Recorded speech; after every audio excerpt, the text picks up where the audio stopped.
I know a lot of you won't believe this because sometimes I get out of breath talking up here, but just over a year ago I did a triathlon. And to do the triathlon, I had to swim in the Schuylkill River, which was a terrible experience.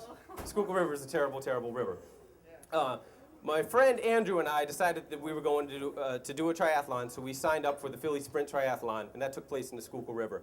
Up until 2 years ago, I did not know how to swim. So it wasn't a great idea for me to sign up for an event that was 33 1/3%, something I didn't know how to do, but I still did it, and it forced me to learn how to swim, which I sort of did.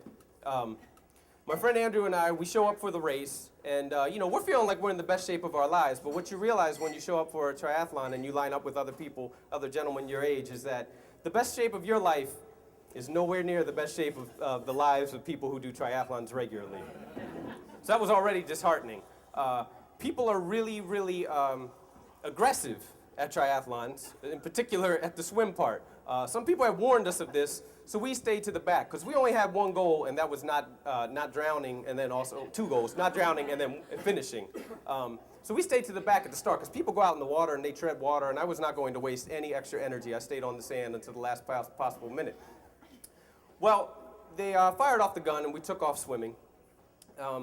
And my friend Andrew, he's from South Jersey. He grew up going to the beach all the time. He swam with no problem. He had no troubles at all. Me, I didn't swim so well, and about 30 seconds into the race, I seriously gave consideration to quitting because there's a bridge in the Schuylkill River, and I was swimming against current, and every time I looked up, that bridge didn't seem to be getting any closer at all.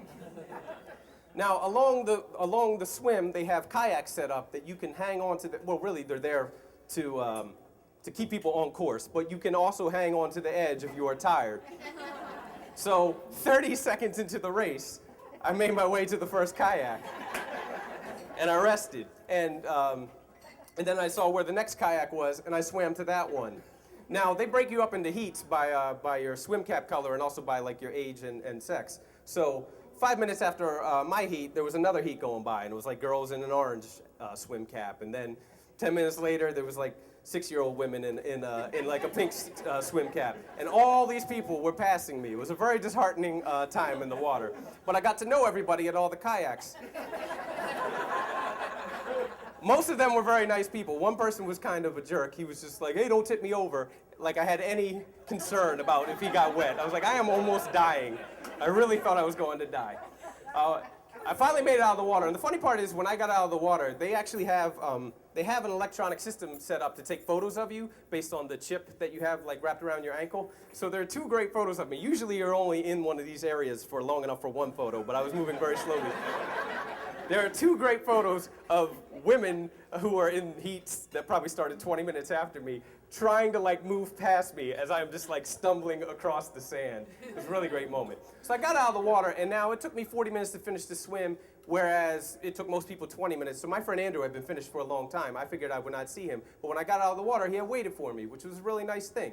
He said we're going to do this together. So we went to go bike. Now he was in much better shape to go biking because he just had a 20-minute break. But we started biking, and he took off pretty fast, and I was not going that fast, and I couldn't figure out why. So he got ahead of me, and then I realized, oh, my front brake. This is after like half a mile of biking. Oh, my front brake is stuck on. So I got off my bike, and I tried to fix it, which about 10 seconds into that, I just snapped the front brake off. Which I'd like to tell you came back to haunt me, but it didn't. I finished the biking just fine. When I finished the biking, my friend Andrew had waited for me again, which was very nice. So then we went and we did the run. Finally, when we finished the run, as we approached the finish line, we finished together, which was great, and we were some of the last people to finish. And we were ready to get our medals. But when we finished, they didn't have any medals for us, which upset us a little bit, because everybody who finished was supposed to get a medal. But everyone's a winner. Everyone is a winner when they finish. But anyway, so I was upset about that. But finally, I went home and I wrote an angry email to the race director. And I'm happy to say that 2 weeks later, I got a medal. So I did a triathlon.